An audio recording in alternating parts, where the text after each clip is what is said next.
이 시간 저희들에게 주신 하나님의 말씀은 고린도전서 15장 55절부터 58절까지입니다. 사망아, 너희의 승리가 어디 있느냐? 사망아, 네가 쏘는 것이 어디 있느냐? 사망이 쏘는 것은 죄요, 죄의 권능은 율법이라. 우리 주 예수 그리스도로 말미암아 우리에게 승리를 주시는 하나님께 감사하노니, 그러므로 내 사랑하는 형제들아, 견실하며 흔들리지 말고 항상 주의 일에 더욱 힘쓰는 자들이 되라. 이는 너의 수고가 주 안에서 헛되지 않을 줄 알미라. 아멘. 영광 중에 다시 사신 주님, 항상 우리의 감사고 찬양이 되기를 소원합니다. 우리 옆사람과 함께 주님의 이 부활을 축복하며 서로 인사 나누겠습니다. 주님 부활하셨습니다. 주님 승리하셨습니다. 아멘. 오늘 우리는 사순절 40일 동안 긴 어둠의 터널과 같은 시간을 지나서 오늘 가장 찬란한 빛 가운데 우리가 서게 되었습니다. 이제 유채꽃도 피고 벚꽃도 피는 이 아름다운 계절처럼 우리의 마음에도 예수 그리스도로 말미암아 소망이 다시 부활하는 복된 계절 되기를 소원합니다. 오늘 부활 주일이라 이제 넥타이를 이렇게 골라봤어요. 가장 환한 넥타이를 내가 오늘 해야지.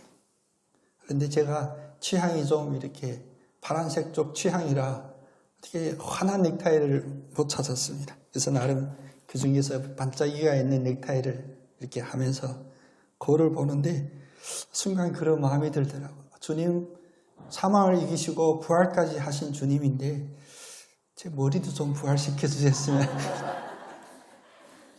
우리 옆사람 축복 다시 한 번 더 하겠습니다. 우리의 몸도 영혼도 주님 부활시켜 주십니다.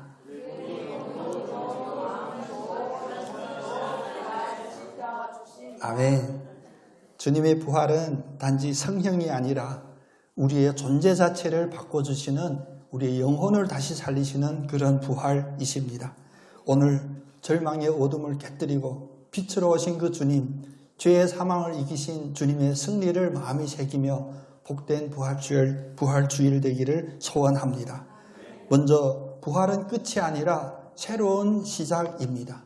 그래서 우리가 첫 번째로 기억해야 될 부활의 의미는 바로 우리 한번 같이 고백해 볼까요? 사망의 독침을 꺾는 승리.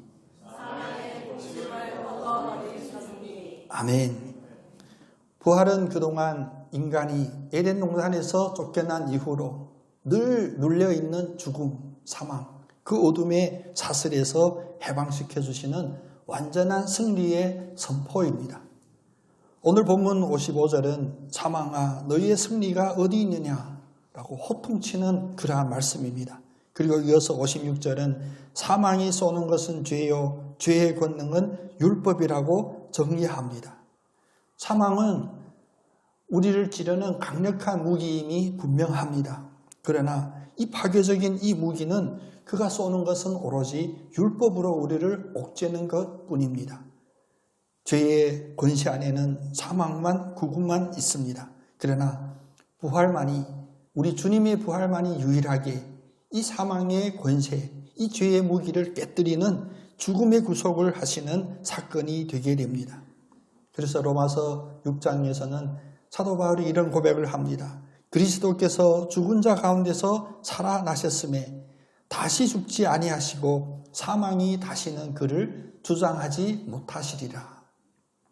부활한 자를 사망은 다시는 주장하지를 못합니다. 부활한 이를 사망이 다시는 옥죄할 수가 없습니다. 그래서 부활은 잠시 잠깐 회복이 되고 잠시 잠깐 소생하는 그런 순간이 아니라 영원히 죄의 모든 권세를 깨뜨리시는 영원한 승리의 과정이 되게 됩니다. 죽음의 주장, 죽음이 가지고 있는 그 모든 옥죄는 것, 죽음이 가지고 있는 모든 지배력이 부활 앞에서는 무기력해지기 때문입니다. 중세 때 황금의 입이라고 불렸던 그런 성자가 있습니다. 왜 황금의 입이라고 하냐면 주옥 같은 황금과 같은 그런 복음만을 선포했다고 해서 황금의 입이라 부르는 그리소스 토무스라고 하는 그런 성자가 있었어요. 그는 부활절마다 꼭 외치는 외침이 있었습니다. 그 당시 엄청 유명한 그런 외침이었습니다. 부활절이면 그런 외침입니다. 지옥은 그리스도를 삼키셨으나 그리스도는 지옥을 깨뜨리셨다. 잘못 삼킨 거예요. 자기의 권세가 어디까지 한계를 모르고 잘못 삼킨 겁니다. 오늘 우리가 지옥이라고 하는 죄의 권세에 잠겨 있을지라도 예수 그리스도가 십자가에서 그 부활을 선포하심으로 말미암아 우리를 옥죄는 죄악의 샤슬들은 오늘 깨뜨려지게 됩니다. 사망의 독침은 더 이상 효력을 발휘하지를 못합니다. 이 기쁨이 여러분의 기쁨이 되고 여러분이 이웃에 전하는 기쁨이 되기를 소원합니다. 두 번째로 예수 그리스도의 부활은 우리에게 주는 영적인 의미 두 번째입니다. 우리 한번 같이 고백하겠습니다. 우리의 부활을 보증하시는 첫 열매. 아멘.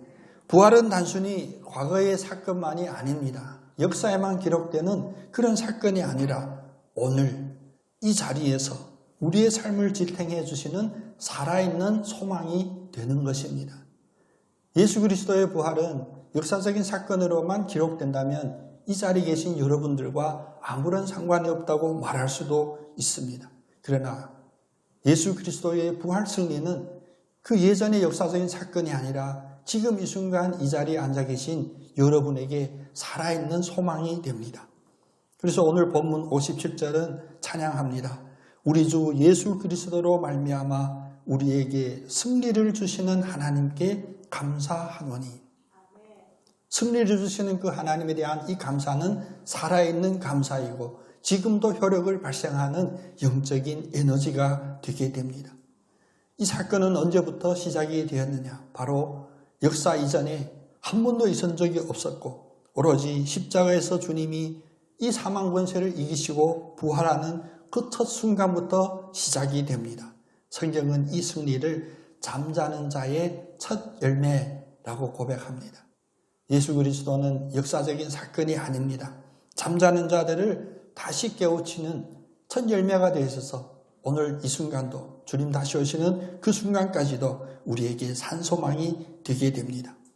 베드로전서 1장 3절에 고백했던 이 첫 열매로 말미암아 우리에게 거듭나게 하는 새 소망이 있음을 늘 붙잡는 복된 여러분 다 되시기를 원합니다. 그래서 부활은 예수님 혼자만의 부활이 아닙니다. 지금 우리에게 거듭나게 하는 그 역사가 바로 부활입니다. 요즘 과학이 아무리 발달한다 할지라도 우리의 피부나 우리의 육신에 대한 어떤 치료가 이루어진다 할지라도 과학이 이루지 못할 그 한계는 어디에 있냐면 우리를 다시 거듭나게 하시는 예수 그리스도의 이 부활 앞에서는 무기력하다는 것입니다.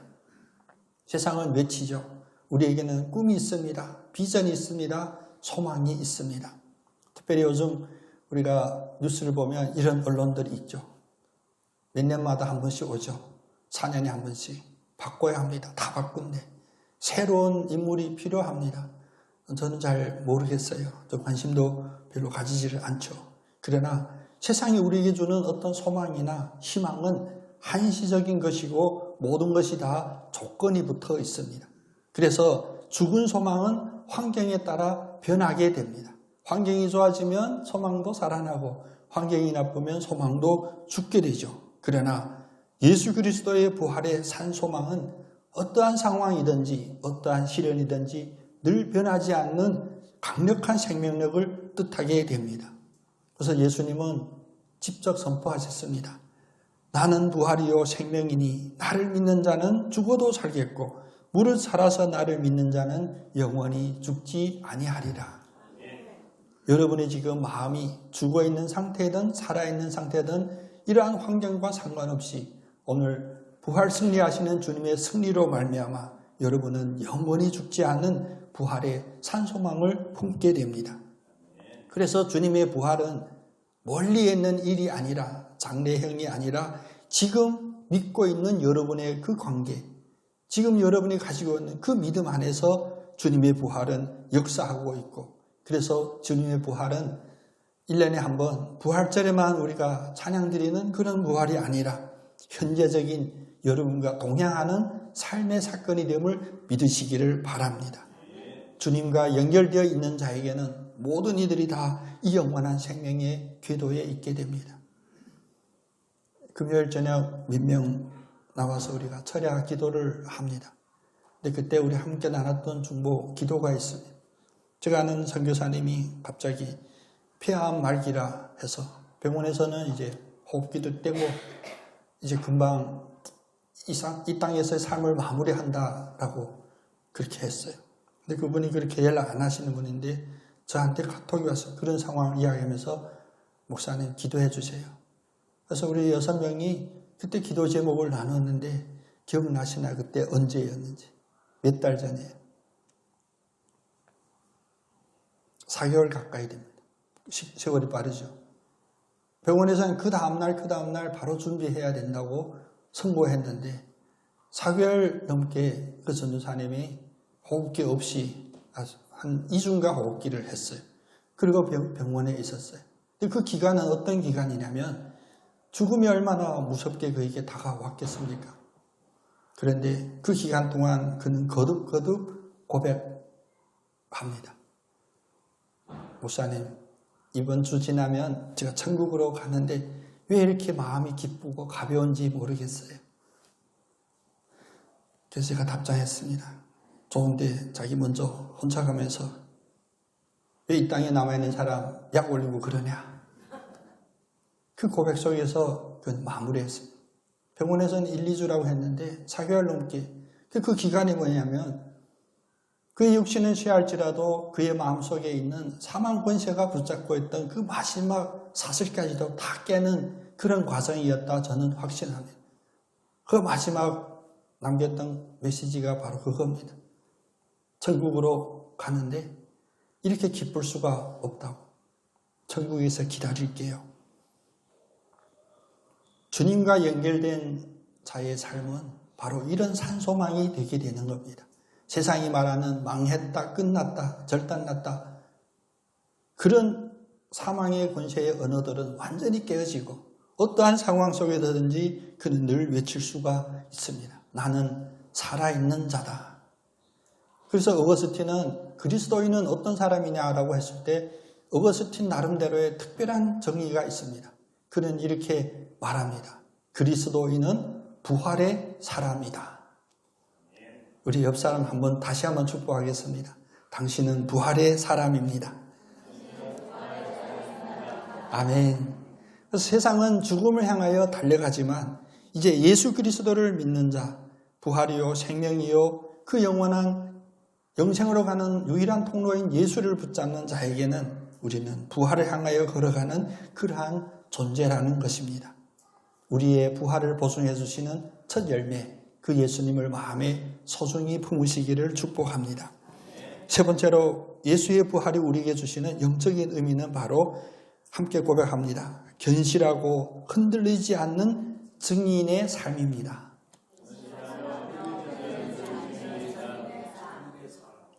그래, 김미령 집사님 오랜만에 얼굴 뵀는데 그동안 바뀐 게 있죠. 고백이 점점 길어집니다. 이제 점점 더 길어지는 굳은 고백을 할 겁니다. 부활을 믿는 이 신앙은 이제 그냥 내 마음에서 새로운 소망으로 마치는 것이 아니라 살렸으니 주님이 하시는 일이 있죠.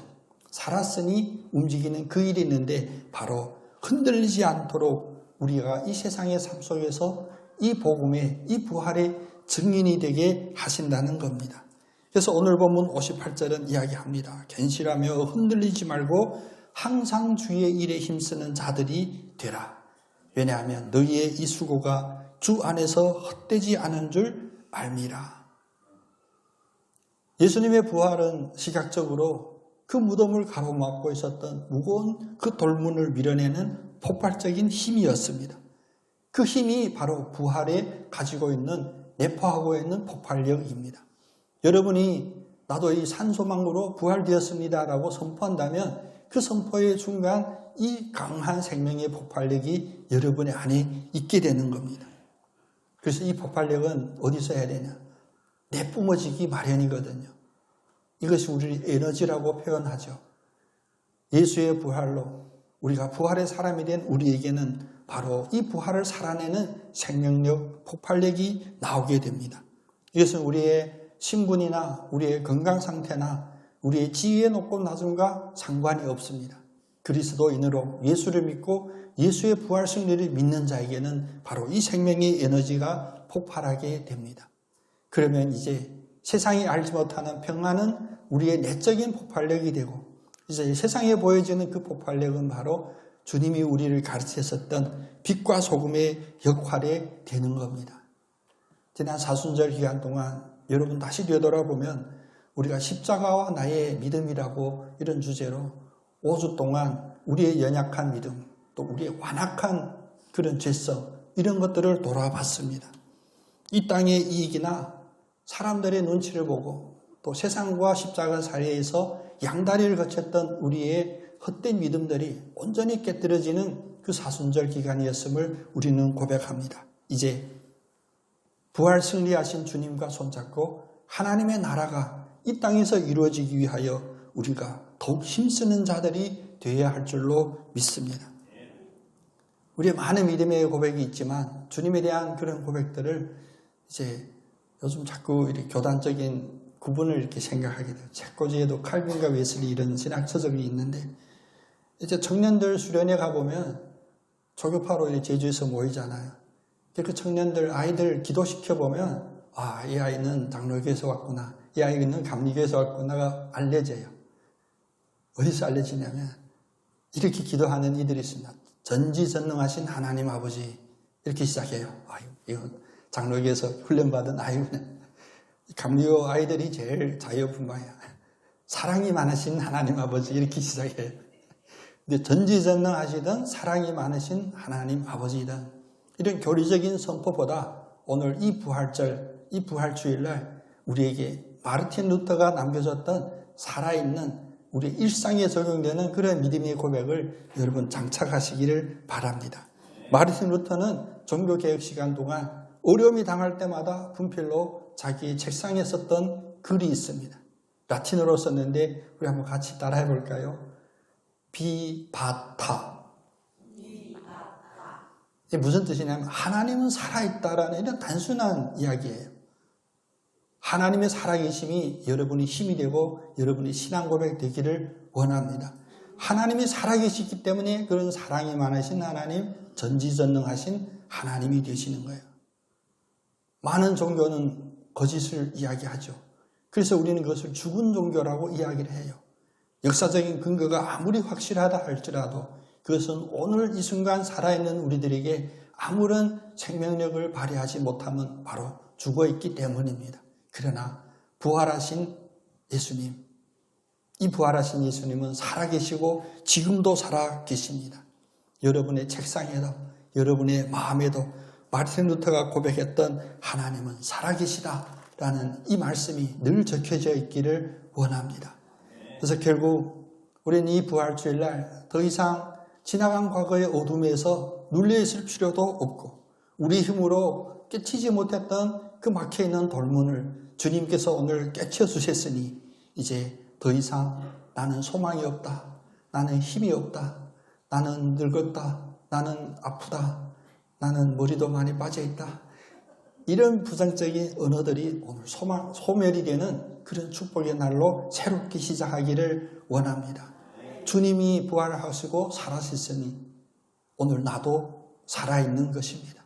우리의 이 살아있는 이 생명력을 이제 제주 땅 곳곳에 우리 이웃에게도 알려주고 선포함으로 말미암아 더 이상 이 세상에 눌려있는 우리의 어둠의 구름이 우리를 지배하지 못하도록 함께 승리를 선포하는 우리 모두가 되기를 소원합니다. 기도하겠습니다. 하나님 아버지, 사망 권세를 이기신 주님을 찬양합니다. 우리의 영혼을 짓누르던 죽음의 공포와 정죄의 사슬을 끊어주심을 감사드립니다. 오늘 우리의 마음속에 부활의 아침이 밝아오게 하시고 어떠한 시련 앞에서도 주님은 살아계시다 외치는 그 믿음을 주옵소서. 우리의 삶의 메마른 자리마다 부활의 생명꽃이 피어나기를 원합니다. 질병으로 고통받는 육신, 관계의 단절로 얼어붙은 우리의 관계들, 또 진로를 찾지 못하여 방황하는 우리의 젊은이들, 그들에게 부활의 권능을 부어주셔서 마른 뼈가 살아나듯이 다시 일어나는 역사가 우리 모두에게 또 이 땅과 이 나라 안에 이 세상에 충만하게 하여 주시옵소서. 특별히 주님을 먼저 믿은 저희들이 영혼들에게 부활의 산소망을 전하는 생명수와 같은 강물의 통로가 되게 하시고, 우리가 걷는 길마다 미움이 변하여 사랑이 되고 절망이 변하여 찬송이 되게 하여 주시옵소서. 제주 땅 곳곳에 부활의 향기가 가득하게 하시며 다시 오실 주님을 기다리는 신실한 증인의 공동체로 저희 반석교회를 붙잡아 주시옵소서. 오늘도 부활 승리하신 예수 그리스도의 이름을 찬양하며 감사함으로 기도드립니다. 아멘. 우리 함께